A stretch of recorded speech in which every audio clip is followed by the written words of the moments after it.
Hey guys, and welcome back to my YouTube channel, you guys. As you can tell from the title, in this video I am going to be giving you guys 5 things I think you should never have to do, you should never do in a relationship. Whether you just got into a relationship, you just found love, you're in love, you're attached, whatever the case may be, these are 5 things that you should mark off and you should never do. So stay tuned. And if you're just seeing my face for the very first time, guys, I am AB and this is Everything Feminine by AB Beauty. In this channel, what we do is feminine hygiene videos, self-care, body care, and so you should consider subscribing so you don't miss further content from this channel. And if you're not following me on Instagram, what are you doing? I'm going to leave the link in my description box so you check it out, and I'm also going to leave my IG handle somewhere around the screen. So without any further ado, guys, let's jump right into this video. Number 1 thing you should never have to do in a relationship, a mistake you should avoid, is living with your boyfriend. Whether you're attached, I don't care, whatever the situation may be. There is a phrase that goes, absence makes the heart grow fonder, and I have never agreed with any phrase more. Why would you even have to pay a dime on your head when you're already giving him the full package? You know, if you're living with somebody, there's a high chance, if you're living with your partner, if you're living with a boyfriend, someone that is not yet married to you, there is a high chance that you guys are doing the do every single night. You're attracted to this person and this person is attracted to you. Come on now, sis, come on, don't lie to yourself. It is going down almost every time, right? And because of this, you become too available, you become too there. You know, he can always have you whenever he wants. You don't want yourself to be in that position, because he tends to, you know, devalue committing fully to you by marriage. But why would he even do that when you're already giving him the full package already? You're probably doing wifey things, you're cooking dinner for you both, you're doing wifey, you know, duties, you're cleaning and you're cooking and cleaning and doing all of those things when he hasn't even paid the dime on your head. You know, it doesn't really make sense if you ask me. So I have had a lot of stories about couples who live together and 8 out of 10 doesn't really end up nice. It doesn't. What I suggest is having a place of your own to fall back when he messes up, when he does something wrong. You don't always have to tolerate, because you know you guys are living together. You don't always have to be there. You know, you can go back to your own place, you can fall back to your own crib, you can go back to your own house, and yeah, you know, and that is really something that is nice, and I think makes you so, it can make you feel independent and, you know, have your me time more often. Next one is cutting off every single person in your life because you have a new significant other. And what I mean by this is not allowing your entanglements or sneaky links or whatever, or your friends for benefit to keep on existing. What I'm saying is friends, genuine friends who have been there for you, mostly female friends who have been there for you. You shouldn't just cut them off or stop communicating with them or stop hanging out with them or stop being there for them just because you're in a relationship. You know, you tend to forget people that were there for you, your all, and now is your boyfriend. And you shouldn't really be that way. You know, you should still have your own time to hang out with your friends, to be there for your friends, to pull up for your friends, and also be there for people who have always been there for you. So don't allow yourself to be in a situation whereby every other person in your life is cut off. Every other person in your life you don't even have a relationship with anymore because you have a new boo. You know, things can even go haywire. You would need to fall back to a support system, and these friends should actually act as your support system. So don't allow yourself to just cut them off totally because you have a new person now. Okay, ladies, the next thing you should never do in a relationship is making them your whole life.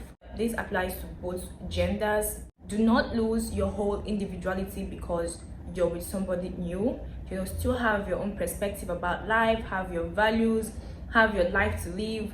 Try and get a me time. You know, have some time for yourself to kick back and relax. Do not allow your life to, you know, completely revolve around this person. Next thing you should never do is dating without purpose.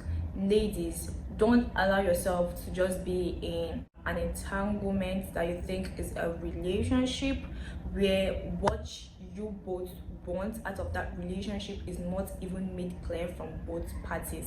I want you guys to be in a relationship where he has made it clear to you that he wants you for keeps. He values you, or he wants you for the future, or he has plans of marrying you. That doesn't mean that you should hold on to all or any rubbish and toxic traits and attitudes from him just because you want to get married to him. No, you should never do that. If you see so much signs or so much red flags and toxic behaviors, if you see so much red flags and so much toxicity and toxic behaviors from him, run for your life. Throw that whole guy away. Throw him now. Do it now. But don't also allow yourself to just be in a situation where you guys are just dating without direction. You're dating for 5 years. Like, I can't even imagine dating someone for 5 years and he ends up marrying someone else. How would you allow yourself to be that used? I wouldn't really blame you ladies completely, because I won't really blame us ladies completely, because sometimes you can be in love, you wouldn't really want to tell him or complain, or you wouldn't want to sound desperate for marriage. You don't have to be desperate for marriage for you to make him know that this is what I want of this relationship, or this is what I want. I just don't want to date you because for dating sake. I just don't want. If you end up dating people for dating sake, you end up having so much partners, so much situationships, so much relationships that you could have easily avoided by just stating out what you want. This doesn't really guarantee, because some guys will always tell you what you want to hear. Oh, I'm here for marriage, or I love you for this, and still get away with maybe trying to make use of you and all of those things. But this is why you should pay attention to his actions. Don't just choose to hear what he says. Also pay close attention to actions to back up all the things he's saying to you. Okay, so make sure you're dating with a purpose. The purpose must not be marriage. The purpose must not be marriage. If you don't have plans of getting married, not want to get married, it's your personal decision. It doesn't necessarily have to be, okay, we are dating for marriage, it's a serious relationship, we must marry, this relationship must lead to marriage. No, if you have other things in mind while you're dating somebody, fine and good, but it should be made clear, and you should always communicate with your partners. You both should be able to communicate with each other about what you want of that relationship. Don't just date, because you guys can have different things in mind. He can have a whole thing in his mind, or he might just be dating you because he's bored, or just because he wants somebody around, and you're actually holding him so serious and you want something serious of this relationship, and because you didn't make clear what you wanted of that relationship, you tend being disappointed. You end up being disappointed at the long run. I don't want that for my besties. Everyone watching this video, you guys are my besties. I don't want that for you girls. So this is why you should always make clear what you want from the beginning. Okay, from the beginning, guys. Next on my list is not communicating effectively. This is a mistake that I think this is something that should really stop, because most ladies would us ladies, like, I have been there, where you expect him to know what is going up in your head, where you expect him to just figure it all out and just know what to do and know how to handle the situation. But sometimes it is better for you to communicate your feelings, communicate what you think is not is going wrong. I think I have learned so much when it comes to communication. Don't just bottle up your feelings and start giving up or throwing attitudes.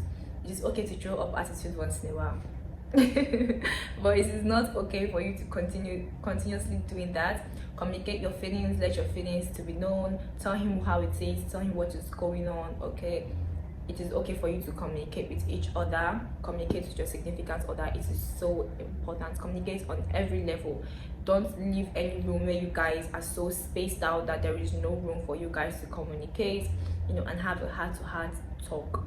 Okay, ladies, always remember that this is 2022. Stop allowing yourself, stop being in situationships, relationships, or entanglements that do not favor you, that is not making you happy, that is not really bringing out the best in you. Always be with somebody who values you, respects you, and wants to be with you, wants to be with you through his actions. You know, the actions will tell if he really wants to be with you. Don't allow yourself to be begging for love or begging for attention and all of those things.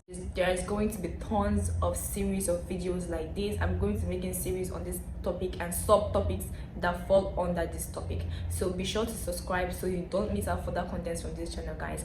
It is all for this video for now. I can't wait to see you guys soon. Bye for now.